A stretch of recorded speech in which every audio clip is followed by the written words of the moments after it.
تو بہرحال یہ مخدوم اشرف کون ہے؟ مخدوم اشرف اور سرکار غریب نواز کا دور تقریباً کم و بیش آپ اور آپ کے دور میں کتنے واسطے ہیں؟ حضرت بختیار کاکی بابا قطب الدین، حضرت بابا فرید الدین گنج شکر 2، حضرت سیدنا محبوب الہی 3، حضرت اخی سراج آئینہ ہند 4، حضرت علاؤلق پنڈوی 5، یعنی 5 واسطے ہیں غریب نواز اور مخدوم اشرف جہانگیر سمنانی کے درمیان۔ اب ذرا میں حوالے پڑھنے لگا ہوں اور حوالے کے ساتھ بات کرنے لگا ہوں۔ اولیاء اللہ کی بات ہم کبھی گلو نہیں کرتے، میں بارہا کہہ چکا ہوں، لوگ گڑ کر وہاں کہتے ہیں جہاں فضیلتیں نہیں ہوتی، کرامتیں نہیں ہوتی۔ ہمارے بزرگوں کے لیے دفتر کے دفتر موجود ہے الحمدللہ، اس لیے ہم سنیوں کو گڑنے کی ضرورت نہیں پڑتی۔ شیخ عبدالحق محدث دہلوی رحمۃ اللہ علیہ لکھتے ہیں یہ 5 واسطے ہیں سرکار غریب نواز اور حضرت مخدوم اشرف جہانگیر سمنانی میں۔ یہ سیدنا مخدوم اشرف جہانگیر سمنانی وہ ہے، شیخ عبدالحق محدث دہلوی فرماتے ہیں کہ سرکار غریب نواز فرماتے ہیں میرے سلسلے کے اندر ایک ایسا ولی پیدا ہوگا جو اپنے وقت کا غوث ہوگا، اس کا نام سید اشرف ہوگا اور وہ میرے سلسلے کو آج سر نو زندگی عطا کرے گا۔ جس کی غوثیت کا اعلان، جس کی ولایت کا اعلان حضور غریب نواز نے کیا ہے وہ سیدنا مخدوم اشرف جہانگیر سمنانی کی ذات ہے۔ اب آئیے ان کی غوثیت کا اعلان کون کر رہا ہے؟ ولادت مخدوم سمنا سے پہلے کس نے اعلان کیا؟ ابھی آپ نے غریب نواز کا نام سنا، ہم سنیوں کے لیے تو غریب نواز کا نام ہی کافی ہے اور تحقیق کے لیے محقق علی الاطلاق شیخ عبدالحق محدث دہلوی کا حوالہ کافی ہے۔ لیکن اب آ جائیے اس بارگاہ کی طرف جس کو غوث الاعظم دستگیر کی بارگاہ کہتے ہیں، جس کو غوث الاعظم دستگیر کی بارگاہ کہتے ہیں۔ غوث پاک کی بارگاہ میں ایک شخص آتے ہیں اور آنے کے بعد کہتے ہیں یا غوث الثقلین مجھے بیٹا نہیں ہے اور مجھے بیٹا چاہیے۔ میرے غوث نے فرمایا تیری قسمت میں نہیں ہے، تیری قسمت میں نہیں ہے۔ اس نے کہا حضور اگر قسمت میں ہوتا تو آپ کے پاس کیوں آتا؟ مانگنے والے تو ایسے ہی آتے ہیں نا، اور جو ایسے مانگتے انہی کو ملتا ہے، جو ایسے مانگتے ہیں انہی کو ملتا ہے۔ اس لیے کہ عقل عیار ہے 100 بھیس بدل لیتی ہے۔ عقل کی طرف مت جائیے، عقل کے گھوڑے مت دوڑائیے، عشق کی طرف آئیے، عشق کی طرف آئیے، اس لیے کہ عشق کھینچ کر منزل پر پہنچاتا ہے۔ عشق وہ ہے جو منصور بناتا ہے، عشق وہ ہے جو سرمست بناتا ہے، عشق وہ ہے جو بارگاہ جنیدی تک لے جاتا ہے، عشق وہ ہے جو صابر کلیر بنا دیتا ہے، عشق وہ ہے جو عبد القادر جیلانی کو غوث الاعظم دستگیر بنا دیتا ہے۔ ہاں یہ عشق کی بات ہے، اہل عشق کی شان ہی جدا ہے۔ عشق وہاں لے جاتا ہے جہاں پر بڑے بڑوں کے بازو تھک جاتے ہیں۔ اللہ اکبر۔ تو آنے والے نے کہا اگر قسمت میں ہوتا تو آپ کے پاس کیوں آتا، تقدیر میں ہوتا تو یوں ہی مل جاتا۔ اور اولیاء اللہ تقدیر پڑھتے ہیں، اولیاء اللہ تقدیر پڑھتے ہیں۔ مولانا روم اپنی مثنوی میں کہتے ہیں کہ اولیاء اللہ کے سامنے لوح محفوظ سامنے ہوتا ہے، بالکل سامنے ہوتا ہے، وہ پڑھتے ہیں۔ اب آپ کہتے ہیں کیسے پڑھتے ہیں؟ یہ بات آج کے دور میں سمجھنا سمجھانا بہت آسان ہو گیا ہے۔ اگر کوئی آج سے 100 سال پہلے کہتا، 100 سال بھی نہیں بلکہ 50 سال پہلے کہتا کہ ایک ایسا آلہ ایجاد ہوگا کہ سعودی میں بیٹھ کر کے ایک بندہ بغیر وائر کے مالیگاؤں والے سے بات کرے گا، کوئی وائر وغیرہ نہیں ہوگا، چھوٹا سا ایک آلہ ہوگا، اس سے بات ہوگی، تو لوگ کہتے چل بھائی صبح سے کوئی ملا نہیں تھا کیا تجھے؟ ہم ہی ملے تھے بیوقوف بنانے کے لیے۔ لیکن آج ہو رہا ہے نا ایسا، لوگ بات کرتے ہیں موبائل سے اور پتہ نہیں آگے آگے کیا کیا ایجاد ہوگا، اور جیسے جیسے ایجادات بڑھتی جائے گی ویسے ویسے جو ہے وہ دلیلیں منکشف ہوتی جائے گی، لوگوں کو سمجھنا سمجھانا آسان ہوتا جائے گا۔ جب سیٹلائٹ کی اتنی مضبوط طاقت ہے کہ اس نے سعودی میں بیٹھنے والے کو مالیگاؤں والے سے قریب کر دیا، سنوا بھی دیا، بلکہ اب تو سننا نہیں، اب تو لوگ دیکھ بھی لیتے ہیں۔ اگر آپ کے نزدیک دیکھنا جائز ہے تو آپ دیکھ بھی لیتے ہیں، آپ بیٹھ کر کے دیکھتے ہیں نا کہ کس سے بات ہو رہی ہے کس سے نہیں ہو رہی، یہ سب چیزیں آپ کر لیتے ہیں نا، یہ سب چیزیں ہو رہی ہیں۔ اور پھر اس کے بعد وہ کیسے رو کر بول رہا ہے یا ہنس کے بول رہا ہے یا وہ مذاق کر رہا ہے، وہ سب چیزیں آپ کے سامنے ہوتی ہیں. اس کے پیچھے مکۃ المکرمہ کے اندر خانہ کعبہ ہے، کعبہ کی دیواریں، یہ سب بھی تو آپ دیکھ لیتے ہیں. یہاں بیٹھ کر آپ کعبہ کی دیواریں دیکھ لیتے ہیں. کیوں بھائی؟ اتنی قریب ہو گئی دنیا. بلکہ لوگوں نے کیا کہا، دنیا سمٹ گئی، مٹھی میں آ گئی دنیا، گلوبل ولیج ہو گئی دنیا، ایک چھوٹا سا گاؤں ہو گئی دنیا. یہ حال ہو گیا دنیا کا. اب آپ بتائیں، انسان کے بنائے ہوئے ایک چھوٹے سے آلے پر لوگوں کو اتنا یقین ہے اور اللہ تبارک و تعالیٰ کے ولیوں پر لوگوں کو یقین نہیں ہے.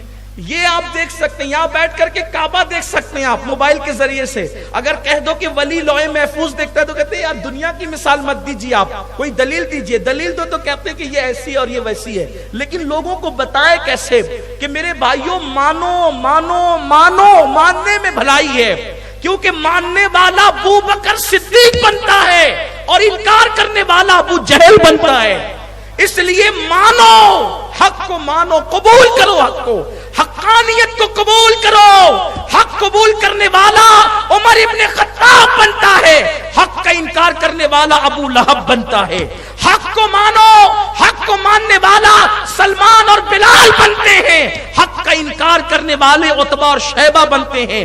حقانیت کو ماننا پڑے گا.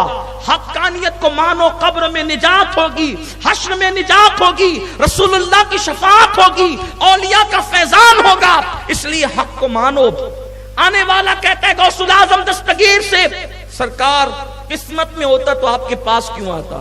غوث پاک نے کہا اچھا ٹھیک ہے، میری پشت میں ایک بچہ ہے، میں چاہتا ہوں کہ وہ تجھے دے دوں، دعا کرتا ہوں اللہ وہ تجھے دے دے. بیٹا میرا ہوگا اور تیرے صلب سے پیدا ہوگا. ٹھیک ہے میں نے تجھے دیا، لے جا. دعا کر دی اللہ جو میرے حصے کا اس کو دے دے. پھر وہ بچہ پیدا ہوا، اسی کو دنیا شیخ محی الدین ابن عربی کہتی ہے. یہ شیخ محی الدین ابن عربی کون ہے؟ جن کو سید المکاشفین کہا جاتا ہے. کیا مطلب سید المکاشفین کا؟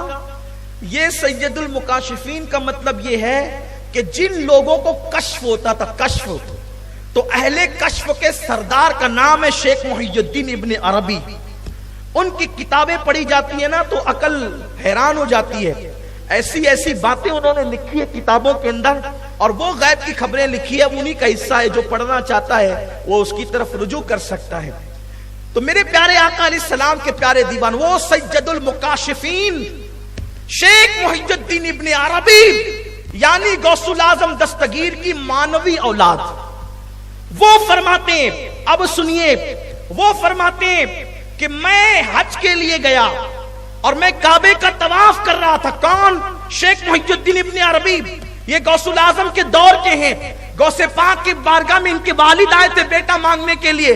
غوث پاک کی دعا سے پیدا ہوئے. غوث پاک نے ان کو مانوی اولاد کہا. خود اتنے بڑے مرتبے پر فائز ہیں کہ صوفیہ کے سردار کہے جاتے ہیں اپنے دور کے اندر. وہ فرماتے ہیں میں حج کے لیے گیا اور جب حج کے لیے گیا کعبے کا طواف کر رہا تھا، بھیڑ بہت تھی. اسی بھیڑ کے اندر میں نے دیکھا ایک بندہ کعبے کا طواف کرتے ہوئے آیا اور لوگ ہٹتے جاتے تھے اور وہ آگے بڑھتا جاتا تھا. لوگ ہٹتے جاتے تھے، وہ آگے بڑھتا جاتا تھا اور آسانی سے طواف کرتا جاتا تھا. میں نے سوچا اس کے اندر جسم ہے کہ نہیں کہ یہ روح ہی طواف کر رہی ہے. جب طواف مکمل ہوا تو میں نے اس کو سلام کیا. اس نے کہا وعلیکم السلام یا محی الدین ابن عربی. اس وقت میں نے پوچھا حضرت آپ جانتے ہیں اس دور کا غوث کون ہے؟ کیونکہ ہر دور میں غوث ہوتا ہے. یاد رکھنا ہر دور میں ولیوں کا سردار غوث ہوتا ہے، لیکن غوث الاعظم اب کوئی نہیں ہو سکتا، اس لیے کہ غوثیت کے منصب پر مولا علی تھے، ان کے بعد امام حسن، ان کے بعد امام حسین،